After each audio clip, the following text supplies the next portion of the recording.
रामायण की सीता को सभी जानते होंगे, लेकिन क्या आप जानते हैं कि सीता माता ने अग्नि परीक्षा कैसे दी थी? सीता माता के अग्नि परीक्षा देने के पीछे बहुत बड़ा रहस्य छिपा है।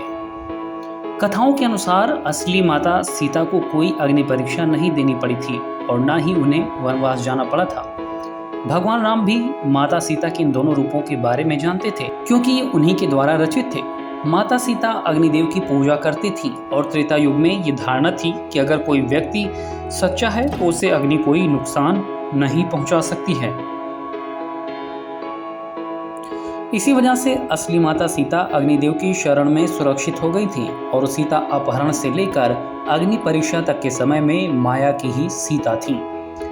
रामचरितमानस के अरण्य कांड में दोहा 23 और लंका कांड में दोहा 108 से 109 तक में इस प्रसंग का वर्णन विस्तार से किया गया है।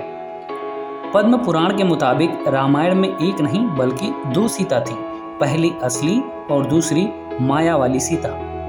इसकी कथा के अनुसार एक बार लक्ष्मण जी जब कंदमूल फल लेने वन को गए हुए थे, तभी प्रभु श्री राम ने माता सीता से कहा कि मैं नर लीला करूंगा और जब तक मैं राक्षसों का विनाश करूंगा तब तक आप अग्नि में निवास करें। ऐसा कहकर श्री राम ने माता सीता को अग्निदेव को सौंप दिया।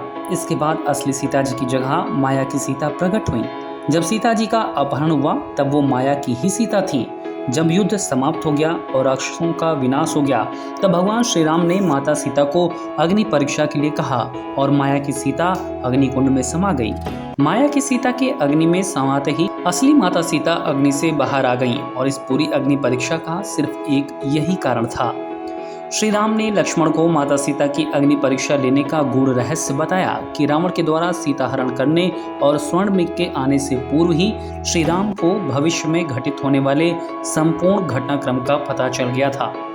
तब उन्होंने सीता से कहा था कि अब वो समय आ गया है जब उन्हें इस धरती पर लीला करनी है। इसीलिए उन्होंने सीता से अनुरोध किया कि जब तक वे दुष्ट रावण और पापियों का नाश न कर दे तब तक उन्हें अग्निदेव की सुरक्षा में रहना होगा। इसके पश्चात उन्होंने अग्निदेव का आह्वान किया और असली सीता को उन्हें सौंप दिया, जिससे कि वो उनके पास सुरक्षित रह सके। अग्निदेव भगवान श्री राम की आज्ञा पाकर माता सीता को अपने साथ ले गए और माता सीता की एक परछाई वहां छोड़ गए जिसे रावण हर के ले गया था। इसीलिए उन्होंने लक्ष्मण को समझाया कि अब उन्हें अपनी असली सीता को अग्निदेव से वापस लेना होगा, क्योंकि उनका उद्देश्य रावण को खत्म करके अब समाप्त हो चुका है। जब माता सीता को हनुमान और अंगद अशोक वाटिका से श्री राम के समक्ष लेकर आए तब उन्होंने अपने व माता सीता के बीच में अग्नि को प्रज्वलित कर दिया और उस अग्नि को लांघकर उनके पास आने को कहा। यह आदेश सुनकर माता सीता ने धधकती अग्नि में प्रवेश किया। जैसे ही माता सीता ने अग्नि में प्रवेश किया, वहां अग्निदेव असली सीता को लेकर श्री राम के समक्ष आ गए। तब अग्निदेव ने पुनः माता सीता को श्री राम को लौटा दिया था, जिसका उल्लेख रामायण में साफ अक्षरों में मिलता है। साथ ही ये घटना संपूर्ण वानर सेना के सामने घटित हुई थी। वहीं पौराणिक कथाओं के अनुसार श्री राम को मर्यादा पुरुषोत्तम के नाम से भी जाना जाता है और एक राजा की तरह श्री राम के लिए अपनी प्रजा के लिए समर्पण सबसे ज्यादा महत्वपूर्ण था। ऐसे में जब लंबे समय तक रावण की कैद में रहने के बाद माता सीता श्री राम के साथ अयोध्या लौटी तब उनकी पवित्रता को लेकर समाज के एक वर्ग में संदेह होने लगा।